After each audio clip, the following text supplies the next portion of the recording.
ಮಜಾ ಟಾಕೀಸ್ ಜಾಗಕ್ಕೆ ಹೊಸ ಶೋ ಎಂಟ್ರಿ ಬರುತ್ತಿದೆ ಕ್ವಾಟ್ಲೆ ಕಿಚನ್.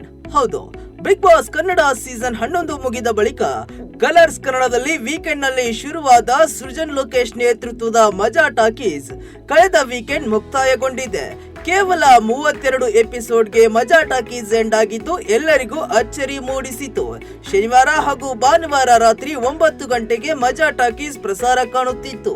ಈ ಶೋ ಮುಗಿದ ಬಳಿಕ ಈ ಸಮಯಕ್ಕೆ ಯಾವ ಕಾರ್ಯಕ್ರಮ ಪ್ರಸಾರ ಕಾಣಲಿದೆ ಎಂಬುದು ಕುತೂಹಲ ಕೆರಳಿಸಿತ್ತು. ಅದಕ್ಕೀಗ ಉತ್ತರ ಸಿಕ್ಕಿದೆ. ಕಲರ್ಸ್ ಕನ್ನಡ ವಾಹಿನಿಯಲ್ಲಿ ಹೊಸ ಶೋ ಕ್ವಾಟ್ಲೆ ಕಿಚನ್ ಸದ್ಯದಲ್ಲೇ ಶುರುವಾಗಲಿದೆ. ಹೆಸರೇ ಸೂಚಿಸುವಂತೆ ಇದೊಂದು ತಮಾಷೆಯ ಕುಕಿಂಗ್ ಶೋ ಆಗಿದೆ. ಮಜಾ ಟಾಕೀಸ್ ನಲ್ಲಿರುವ ಕುರಿ ಪ್ರತಾಪ್ ಹಾಗೂ ಬಾಯ್ಸ್ ವರ್ಸಸ್ ಗರ್ಲ್ಸ್ ನಿರೂಪಕಿ ಅನುಪಮಾ ಗೌಡ ಇದರಲ್ಲಿ ಕಾಣಿಸಿಕೊಳ್ಳಲಿದ್ದಾರೆ. ಕ್ವಾಟ್ಲೆ ಕಿಚನ್ ಸರಣಿಯಲ್ಲಿ ಅಡುಗೆ ಬರುವವರು ಹಾಗೂ ಬರದೇ ಇರುವವರು ಎಲ್ಲರೂ ಭಾಗವಹಿಸಲಿದ್ದಾರೆ. ಜೂನ್ 14ರಿಂದ ಶನಿವಾರ ಮತ್ತು ಭಾನುವಾರ ರಾತ್ರಿ 9 ಗಂಟೆಗೆ ಈ ಶೋ ಪ್ರಸಾರ ಕಾಣಲಿದೆ.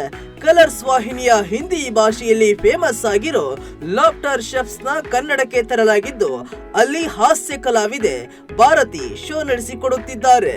ಈ ಒಂದು ಶೋದಲ್ಲಿ ಅಡುಗೆ ಮಾಡೋದಷ್ಟೇ ಅಲ್ಲ, ಫನ್ ಕಂಟೆಂಟ್ ಕೂಡ ಇರುತ್ತದೆ.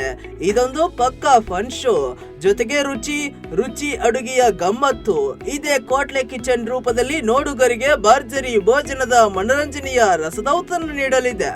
ಕ್ವಾಟ್ಲೆ ಕಿಚನ್ ಶೋನಲ್ಲಿ ಅನುಪಮಾ ಗೌಡ ಮತ್ತು ಕುರಿ ಪ್ರತಾಪ್ ಜೊತೆಗೆ ಹಿರಿಯ ನಟಿ ಶ್ರುತಿ ಅವರು ಕೂಡ ಪ್ರಧಾನವಾಗಿ ಇರಲಿದ್ದಾರೆ. ಹಾಗೆಯೇ ಸ್ಟಾರ್ ಸುವರ್ಣ ವಾಹಿನಿಯ ನೀನಾದೆ ನಾ ಧಾರಾವಾಹಿ ನಟ Dilip Shetty, Soni, Bigg Boss winner Manju Pavagada, Sharmitha Shetty ಇವರೆಲ್ಲ ಈ ಶೋನಲ್ಲಿ ಇದ್ದಾರೆ.